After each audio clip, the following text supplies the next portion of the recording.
धाम channel के सभी भक्तों को मेरी शुभकामना एवं शुभाशीर्वाद। वंदे वंदारु वंदारम वृंदावन विनोदनम वृंदावन कलानाथम श्री पुरुषोत्तम अद्भुतम।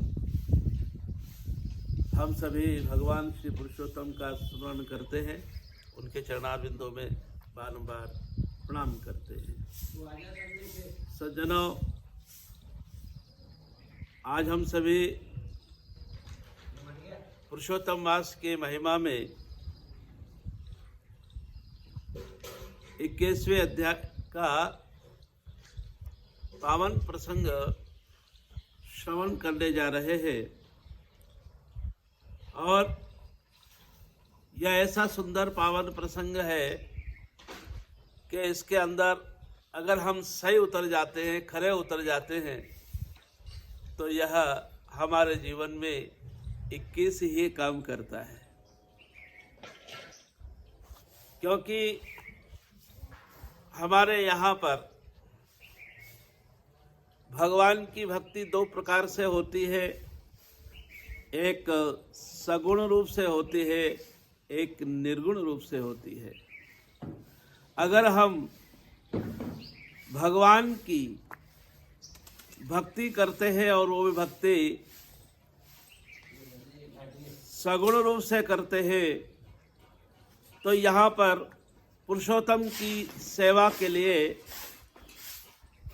दृढ़ धनवा और वाल्मीकि मुनि का सुंदर पावन वृत्तांत है। और उसके अंदर जो है दृढ़ धनवा ने पुरुषोत्तम भगवान की पूजा के विषय में पूछा। जब पूजा भगवान की करते हैं तो निश्चित रूप से भगवान श्री की प्रतिमा होना हमारे लिए बहुत जरूरी है। प्रतिमा अर्थात सगुण भक्ति, क्योंकि वैसे निर्गुण भक्ति में नहीं आकार नहीं निराकारा, राम जपे जप राम संचारा। आकार और निराकार दो प्रकार का परमात्मा का स्वरूप होता है, एक आकार में होता है, एक निराकार में होता है। हमारे संतों ने, महापुरुषों ने निराकार रूप में उसको रमते राम गुरुदेव जी पुरते हूँ काल के संत, जिनको राम चरण की वंदनवार अनंत कह करके और उनकी वंदना, उनकी पूजा, उनकी अर्चना की है। जहाँ तक पुरुषोत्तम मास की महिमा का सवाल है, तो यहाँ पर पूजा पद्धति के विषय में भगवान श्री की इस अध्याय में प्रतिमा का इस्तेमाल किया गया है।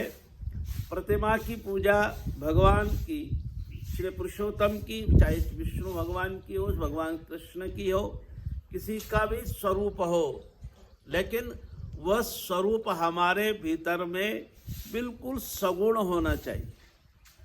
सगुण भक्ति भगवान की प्रतिमा को केवल हम, चाहे वो किसी धातु की हो, सोने की हो, चांदी की हो, पीतल की हो अथवा मिट्टी की हो, लेकिन हम उसे जो है सज्जनों, उस मूर्ति को हम धातु की न माने, मिट्टी की न माने, हम उसको जो है साक्षात परिब्रह्म परमात्मा के रूप में स्वीकार करें और ये विचार करें कि मेरे सामने स्वयं परमात्मा प्रभु विराजमान है। तो आपको भगवान की भक्ति करने में बहुत ज़्यादा आनंद आएगा। भगवान को केवल जो है मूर्ति स्वरूप न माने, उनको साक्षात परमात्मा मान करके और उनका पूजन करें।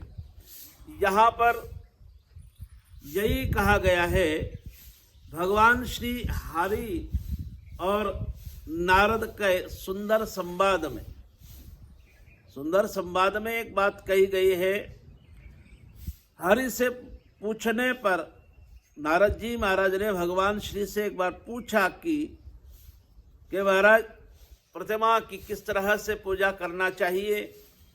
तो भगवान श्री हरि ने जो है उनको बहुत सुंदर जवाब दिया और कहा कि सर्वप्रथम जिस प्रतिमा को हम लेकर के आते हैं, तो उस प्रतिमा को अग्नि द्वारा शुद्ध करके और उसमें प्राण प्रतिष्ठा करना चाहिए। और यदि उसमें प्राण प्रतिष्ठा अगर नहीं, एक बात जरूर ध्यान रखिएगा, मूर्ति ला करके और सीधे ही आपने जो है उसको पूजना शुरू कर दिया, लेकिन उसको साकार रूप देना चाहिए और साकार रूप देने के लिए उसमें प्राण प्रतिष्ठा करना बहुत जरूरी है। अगर प्राण प्रतिष्ठा अगर जिस मूर्ति में नहीं होती है तो वो केवल धातु की ही मात्र रह जाती है। तो भगवान के पवित्र मंत्रों के द्वारा पुरुषोत्तम के बीज से जैसे ही वेदों के मंत्रों को जानने वाला ब्राह्मण निरंतर हृदय पर अंगूठा रख करके और अनेक अनेक प्राण प्रतिष्ठा के सुंदर मंत्रों को बोलता है, तो प्रयास करना चाहिए वो भी बोले और हम भी बोलने का प्रयास करें। तो मूर्ति में प्राण रहे या इस मूर्ति के लिए प्राण जाए, इस प्रकार प्रतिमा में देवत्व आने के लिए स्वाहा, इस प्रकार यजुर्वेद के मंत्र पढ़ना चाहिए। प्राणों को प्रतिमा में रख करके श्री पुरुषोत्तम भगवान का ध्यान करना चाहिए। कस्तूरी तिलकम ललाट पटले वक्षस्थले कौस्तुभम आदि मंत्रों का जाप करना चाहिए। तो हे देवेश, हे पुरुषोत्तम, मैं ये आसन से राधा कृष्ण को अर्पण करता हूँ। गंगा आदि सब तीर्थों से प्रार्थना करें और मेरे द्वारा लाया हुआ ये जल जो है सुख से स्पर्श करने योग्य है, भगवान पाद्य के लिए ग्रहण करो। ऐसा कह करके पाद्य देवे और गंगा जी के जल से सुंदर कलश को छींटे रह करके उसमें उसको रखें और इस गंगा जल का आचमन भी करें। ऐसा कह करके आचमन अर्पण करें, फिर जो है पंचामृत से स्नान करावे और फिर आचमन दे। सब कामनाओं की सिद्धि के लिए 2 पीताम्बर भेंट कर रहा हूँ, आप इसे स्वीकार करें। फिर वस्त्र दे करके आचमन करावे। तो भगवान कहते हैं कि नारद, इस संसार सागर से आप मेरी रक्षा करें, ऐसा कह करके अंगोछा सहित यज्ञोपवीत ग्रहण करें। ऐसा कह करके यज्ञोपवीत अर्पण करें। तो हे श्रेष्ठ, सुगंधित युक्त मनोहर दिव्य चंदन के विलेपन को प्रीति के साथ में ग्रहण करें। ऐसा करके कह करके और भगवान श्री को जो है वो चंदन अवश्य जो है लगावें। चंदन लगाना बहुत जरूरी है। तो हे पुरुषोत्तम, शोभायमान अक्षतों को जो है ग्रहण करिए।